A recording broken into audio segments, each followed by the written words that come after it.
दाविदाच्या गावी आज ख्रिस्त जन्मला. दाविदाच्या गावी आज ख्रिस्त जन्मला. जगताचा दाता तारणारा जन्मला.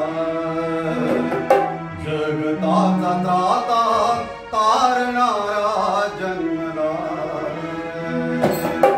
दाविदाच्या गावी आज ख्रिस्त जन्मला. दाविदाच्या गावी आज ख्रिस्त जन्मला. जगताचा दाता तारणारा जन्मला. जगताचा दाता तारणारा जन्मला.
शालोम. आपण ऐकलेलं असेल कदाचित कथेंच्या द्वारे किंवा काही गोष्टींच्या द्वारे की राजकुटुंबांच्या मध्ये ज्यावेळेस एखादं बाळ किंवा विशेष रीतीनं मूल जन्मास यायचं त्यावेळेस त्यांचा आनंद आणि तशा बालकांचं जे स्वागत आहे कशा प्रकारे व्हायचं अर्थात संपूर्ण राज्य किंबहुना संपूर्ण देश त्याच्यामध्ये गोवलेला असायचा त्या आनंदामध्ये. परंतु जर मी तुम्हाला सांगितलं की राजांचा राजा आणि प्रभूंचा प्रभू, शांतीचा अधिपती, की ज्याने आपली आहुती ह्या संपूर्ण जगासाठी दिली आणि जगाचा उद्धारक आणि तारक आहे, त्याच्या जन्माच्या वेळेस कशा प्रकारे त्याचं आगमन झालं आणि मग त्याचं जे स्वागत आहे त्या बाळाचं ते कशा प्रकारे झालं, फार मोठं एक कोडं आहे. त्याचं कारण असं की आता तुम्हाला कल्पना आली असेल की मी कोणाच्या बाबतीत हे सांगत आहे. आणि ती जी कथा आहे ती आपल्या सगळ्यांना माहीत आहे. ह्या दिवसामध्ये त्या गोष्टीच्या बाबतीत आपण वाचतो, ऐकतो, गातो, पाहतो. कारण आता मात्र ती सगळ्यांना माहीत आहे. परंतु त्या पहिल्या वेळेला ज्यावेळेस येशू ख्रिस्ताचा जन्म झाला त्यावेळेस मात्र त्याच्या आगमनाच्या वेळेस ह्या बाळाचं स्वागत कसं झालं हे फार महत्त्वाचं आहे. पाहणं आणि ते वाचणं. ती पूर्ण कथा आपल्याला अर्थात पवित्र शास्त्र बायबलमध्ये वेगवेगळ्या पुस्तकांच्या मध्ये आढळते. परंतु विशेष रीतीनं आपल्याला लूका शुभवर्तमान अध्याय 2 1 ते 20 ह्या वचनांच्या मध्ये काही त्याचे भाग आढळतात. तुम्हाला माहिती आहे, हा राजांचा राजा, त्याचं आगमन झालं ह्या जगामध्ये, त्याचं जे स्वागत आहे ते कशा रीतीने झालं. पण तेही काही साध्या सुध्या दृष्टिकोनातून झालेलं नाही, पद्धतीनं झालेलं नाही. ह्या ठिकाणी असं म्हटलेलं आहे 2 अध्याय आणि 10वं वचन, तेव्हा देवदूत त्यांना म्हणाला, भिवू नका, कारण पहा जो मोठा आनंद सर्व लोकांस होणार आहे त्याची सुवार्ता मी तुम्हाला सांगतो. आणि मग त्यानंतर पुढे अजूनही आपल्याला दिसतं 13व्या वचनामध्ये, इतक्यात स्वर्गातील सैन्यांचा समुदाय त्या देवदूतांजवळ अकस्मात प्रगट झाला आणि देवदूत देवाची स्तुती करीत म्हणाले. अशा ह्या 2 पद्धतीने आपल्याला स्पष्ट दिसतं की प्रभू येशू ख्रिस्ताच्या आगमनाच्या वेळेस त्याचं स्वागत करण्यात आलं ह्या जगामध्ये. ह्या बाळाचं स्वागत झालं कसं, तर प्रत्यक्ष स्वर्गातील दिव्यदूत ह्या जगामध्ये तो संदेश देण्यासाठी आले, ती दवंडी देण्यासाठी आले, ती ग्वाही देण्यासाठी आले. अर्थात त्यावेळेस टीव्हीचं माध्यम नव्हतं किंवा अजून काही वेगवेगळ्या पद्धती नव्हत्या. त्यातल्या त्यात अत्यंत साध्या पद्धतीनं प्रभू येशू ख्रिस्तांचा जन्म झाला.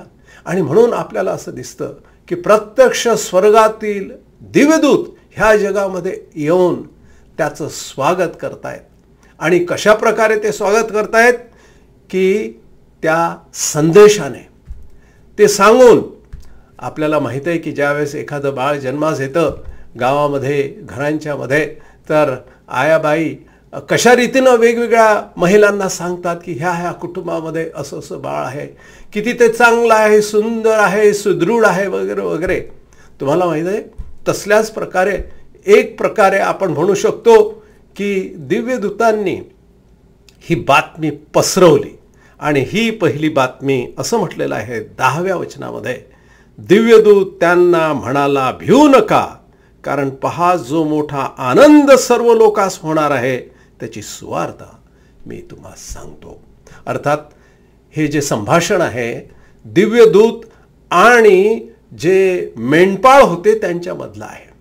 आता मेंढपाळ म्हटल्यानंतर अत्यंत गरीब, अगदी ज्यांना आपण असं म्हणतो की कोणत्याच प्रकारे समाजामध्ये फारसं महत्त्वाचं काही स्थान नाही. इतकंच केव्हा नव्हे तर ते शेळ्या मेंढरं ते राखीत होते रात्रीच्या वेळेला.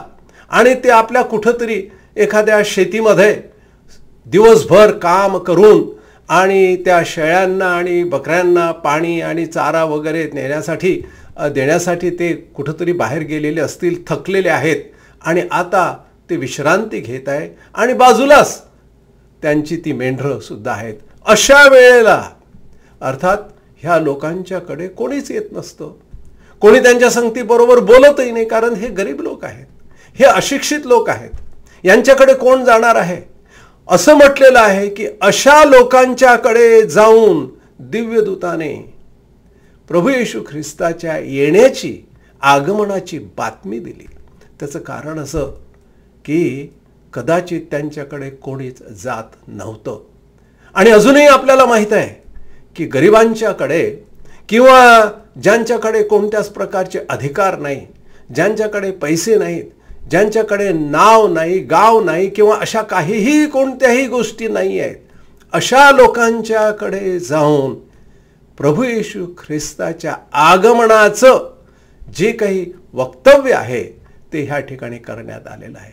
याचा अर्थ असा की प्रभू येशू ख्रिस्तांचं जे आगमन आहे ते सगळ्यांच्यासाठी आहे. गरीबातले गरीब आणि त्यांच्यापर्यंत ही बातमी देण्यात आलेली आहे. म्हणजेच आपल्याला ह्या ठिकाणी जे स्वागत आहे, प्रभू येशू ख्रिस्त ज्यावेळेस ह्या जगात जन्मास आले त्यावेळेस जे स्वागत आहे ते प्रथमतः कोणी केलं आपल्याला ह्या ठिकाणी दिसते की स्वर्गातून येणारे दिव्यदूत. पुढे तर स्पष्ट म्हटलेले आहेत, इतक्यात स्वर्गातील सैन्य, त्याचा समुदाय देवदूताजवळ अकस्मात प्रकट झाला आणि देवदूत देवाची स्तुती करीत म्हणाले. पुन्हा प्रभू येशू ख्रिस्ताच्या आगमनाच्या संदर्भामध्ये त्याचं जे स्वागत आहे ते अक्षरशः दिव्यदूतांचा जो समुदाय आहे, इथं असं म्हटलेलं आहे की स्वर्गातील सैन्यांचा समुदाय. अर्थात ह्या ठिकाणी आपल्याला असं दिसतं की ते स्वर्गातील सैन्य होतं. आणि अर्थात आपण असं म्हणतो की हे दैवी सैन्य त्या ठिकाणी अक्षरशः ह्या पृथ्वीवर उतरलं आणि प्रभू येशू ख्रिस्ताच्या आगमनाच्या संदर्भामध्ये या ठिकाणी असं दिसतं की त्याचं फार मोठं स्वागत केलं. आता ह्या ठिकाणी आपल्याला दिसतं की जी पहिली पद्धत आहे, अर्थात पद्धत म्हणता येईल की जी पहिली पद्धत ज्या पद्धतीनं प्रभू येशू ख्रिस्ताच्या आगमनाचं आणि जन्माचं जे स्वागत करण्यात आलेलं आहे ते प्रत्यक्ष स्वर्गातील सैन्य आणि दिव्यदूत आणि मोठा प्रकाश, स्वर्गीय प्रकाश त्या ठिकाणी निर्माण झाला. कारण ह्या ठिकाणी तसं म्हटलेलं आहे, समुदाय देवदूताजवळ अकस्मात प्रकट झाला आणि दिव्यदूत देवाची स्तुती करीत म्हणाले. त्या प्रकाशामध्ये आणि मग आता आपल्याला दिसतं की स्तुती करीत म्हणाले म्हणजे ते गीत गायला लागले. या ठिकाणी फार मोठा महत्त्वाचा भाग आहे की जो आपण ह्या दिवसामध्ये करीत असतो आणि ते म्हणजे प्रभू येशू ख्रिस्ताची गायनं गाणं, स्तुती करणं, घरोघरी जाऊन तो संदेश देणं, गायनाच्या द्वारे, वाजवण्याच्या द्वारे, बोलण्याच्या द्वारे. आणि ते पहिल्या ख्रिस्त जयंतीच्या वेळेस झालं. ह्या ठिकाणी असं म्हटलेलं आहे की स्वर्गातील सैन्यांचा समुदाय, असंख्य असंख्य असल्या प्रकारचे सैनिक त्या ठिकाणी आपल्याला दिसतात. आणि त्यांनी पहिलं गीत प्रभू येशू ख्रिस्ताचं जे आगमन झालं त्याचं जे स्वागत केलेलं आहे ह्या गीताने त्यांनी केलेलं आहे. इथं असं म्हटलेलं आहे, ऊर्ध्वलोकी देवाला गौरव आणि पृथ्वीवर ज्यांच्यावर त्याचा प्रसाद झाला आहे त्या मनुष्यात शांती. ह्या गीतानं प्रभू येशू ख्रिस्ताच्या आगमनाचं स्वागत केलेलं आहे.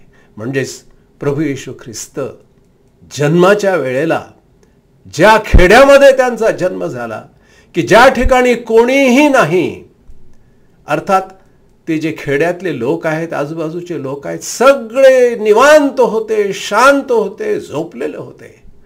पण स्वर्गातील दिव्यदूत आणि सैन्य उतरून त्याच्या आगमनाच्या वेळेला प्रभू येशू ख्रिस्ताचं स्वागत करतायत. आता तुम्ही म्हणाल की हे जे स्वागत आहे हे स्वर्गानेच केलेलं आहे येशू ख्रिस्ताच्या जन्माच्या वेळेला. परंतु पुढे अजूनही आपल्याला एक गोष्ट महत्त्वाची आहे. असं म्हटलेलं आहे, मग असे झाले की देवदूत त्यांच्यापासून स्वर्गात गेले तेव्हा मेंढपाळ एकमेकास म्हणू लागले, चला आपण बेथलेमापर्यंत जाऊ व झालेली ही गोष्ट प्रभूने आपल्याला कळविली आहे ती पाहू. तेव्हा ते घाईघाईने गेले आणि मरिया, योसेफ व गव्हाणी ठेवलेले बाळक ही त्यांना सापडली. त्यांनी त्यास पाहिल्यावर त्या बाळकाविषयी त्यांना जे कळविण्यात आले होते ते त्यांनी जाहीर केले. मला माहित आहे आता दुसरा भाग जो आपल्याला दिसतो, पहिला स्वर्गाने ह्या प्रभू येशू ख्रिस्ताच्या आगमनाच्या वेळेला म्हणजे जन्माच्या वेळेला त्याचं स्वागत स्वर्गीय पद्धतीनं झालं. दिव्यदूत आणि स्वर्गातलं सैन्य आणि मग संदेशाने आणि गीताने तो संदेश दिला. कोणाच्या बाबतीत? तर हा जो राजांचा राजा, प्रभूंचा प्रभू आणि इतकंच केवळ नव्हे, शांतीचा अधिपती. पुढे असं म्हटलेलं आहे, दुसरा भाग ह्या गोष्टीमध्ये आपल्याला असं दिसतो की जे साधे अडाणी शेतीत अक्षरशः काम करणारे जे लोक आहेत, मेंढपाळ आहेत थोडक्यात, म्हणजे त्यांनी प्रभू येशू ख्रिस्ताचं स्वागत कसं केलं. आणि ते महत्त्वाचं आहे, कारण मनुष्य प्राण्याच्याकडे काय आहे ह्या राजांच्या राजाचं स्वागत करण्यासाठी. आपण काय किती पैशांनी प्रभू येशू ख्रिस्ताचं स्वागत करू शकतो त्याच्या आगमनाच्या बाबतीत?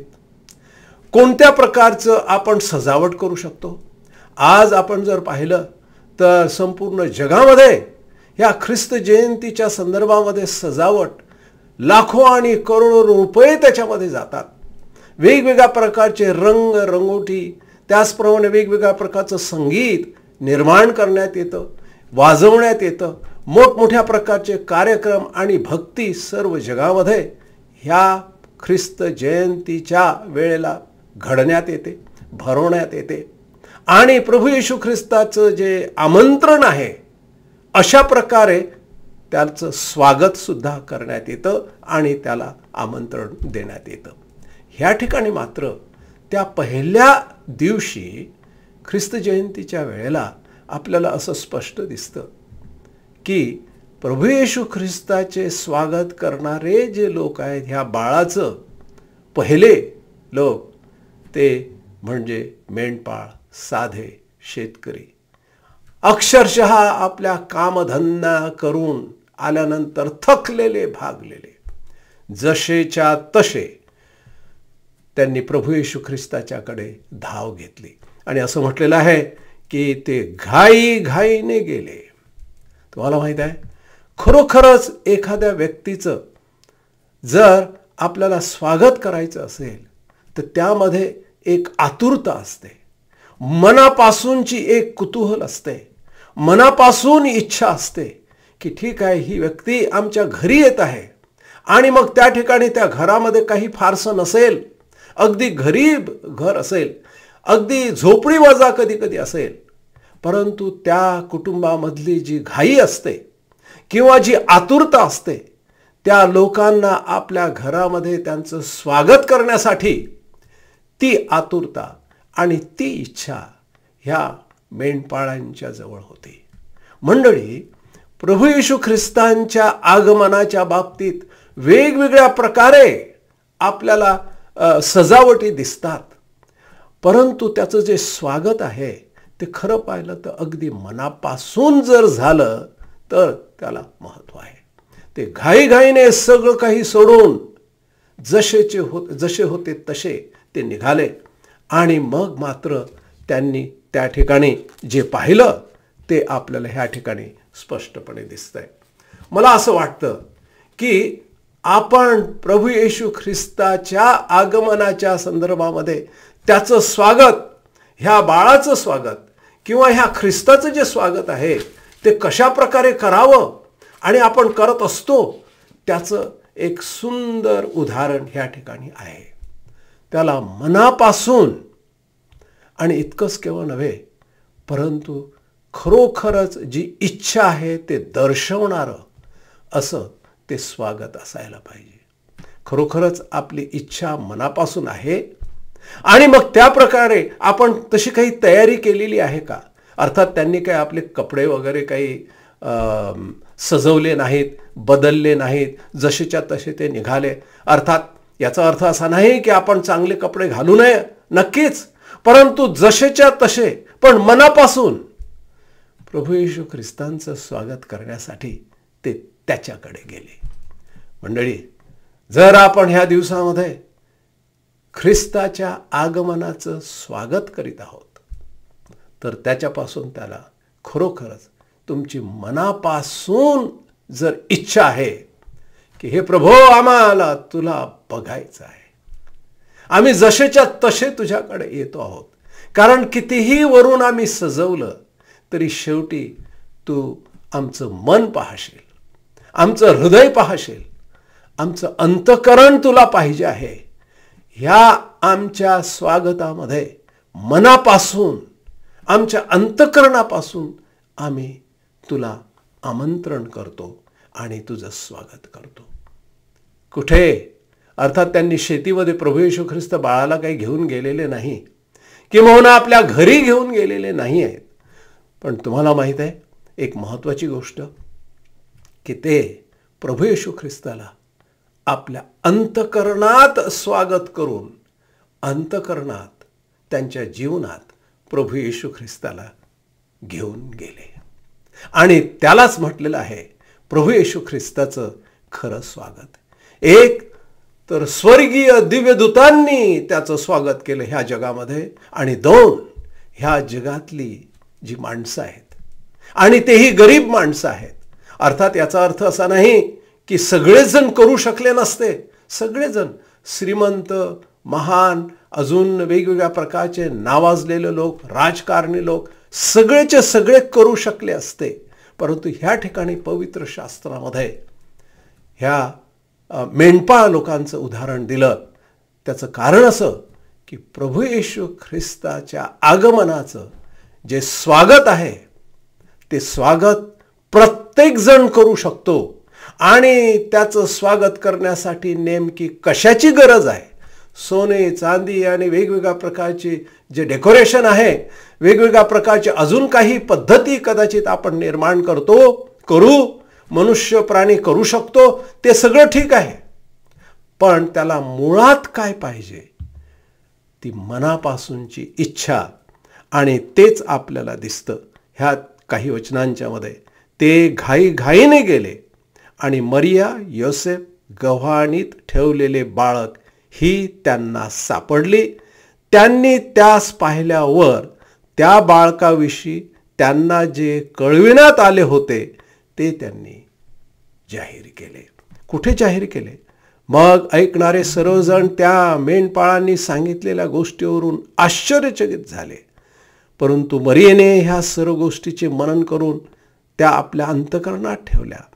नंतर ते मेंढपाळ त्यांना सांगण्यात आले होते त्याप्रमाणे त्या सर्व गोष्टी ऐकून व पाहून देवाचे गौरव व स्तुती करीत परत गेले. मनापासून प्रभू येशू ख्रिस्ताचं आमंत्रण त्यांनी केलं. कोणत्या पद्धतीने? ज्या ठिकाणी प्रभू येशू ख्रिस्त जन्मले होते त्या ठिकाणी आले. त्यांनी मनापासून स्वतः प्रभू येशू ख्रिस्त बाळाचं दर्शन घेतलं. आणि मग ह्या ख्रिस्ताला त्यांनी, मी सांगितल्याप्रमाणे, त्याची मूर्ती किंवा त्याचं चित्र किंवा असं काही करून त्यांनी आपल्या घरी किंवा शेतीमध्ये लावलेलं नाही आहे. त्यांनी काय केलं माहीत आहे? आपल्या अंतःकरणामध्ये, आपल्या जीवनामध्ये प्रभू येशू ख्रिस्ताला ते घेऊन गेले. कशावरून ते तसं झालं? कारण ह्या ठिकाणी 17 वचनामध्ये असं म्हटलेलं आहे, त्यांना जे कळवण्यात आले होते ते त्यांनी जाहीर केले. सगळ्यांना त्यांनी ग्वाही दिली. ते सांगत फिरले. जे कोणी त्यांना भेटलेत, जे कोणी त्यांना भेटू शकलेत, केव्हाही नंतर, कारण नंतर सुद्धा आपल्याला असं दिसतं 20 वचनामध्ये, सर्व गोष्टी ऐकून व पाहून देवाचे गौरव व स्तुती करीत ते परत गेले. देवाचं गौरव, देवाची स्तुती प्रत्यक्ष प्रभू येशू ख्रिस्त आपल्या जीवनामध्ये, अंतःकरणामध्ये घेऊन ते आपल्या कामाला नंतर लागले. आपल्या ठिकाणामध्ये ते गेले. कष्ट करणारे होते. नक्कीच वेगवेगळ्या प्रकारचं त्यांच्यावर ओझं होतं, कामाचं ओझं होतं, कुटुंबाच्या जबाबदाऱ्या होत्या, वेगवेगळ्या प्रकारचं. त्यांनी काहीही मागितलं नाही. नवलाची गोष्ट आहे. प्रत्यक्ष स्वर्गीय दिव्यदूतांनी ह्या प्रभू येशू ख्रिस्ताच्या बाबतीत सांगितलेलं आहे. आनंद देणारा हा प्रभू येशू ख्रिस्त जन्मला असं सांगितलेलं आहे. आणि ते प्रभू येशू ख्रिस्त त्या बाळाच्याकडे जाऊन बोलू शकले असते की आमच्या जीवनामध्ये दुःख आणि दुःखच आहे, त्रासच आहे, कष्टच आहे, रात्रंदिवस आम्हाला राबावं लागतं आणि ह्या समाजामध्ये सुद्धा आम्हाला फारसं काही स्थान नाही, कारण आम्ही काबाड कष्ट करणारे अडाणी लोक आहोत. हे प्रभो, आमच्या जीवनामध्ये एखादा काहीतरी वेगळा आनंद दे, कारण तोच फार मोठा संदेश आम्हाला मिळालेला आहे. तुम्हाला माहित आहे तसं काहीही झालेलं नाही. उलट प्रभू येशू ख्रिस्ताचं दर्शन त्यांना झालं आणि ते त्या प्रभू येशू ख्रिस्ताला विश्वासानं आपल्या अंतःकरणामध्ये घेऊन आपल्या ठिकाणी परत गेले.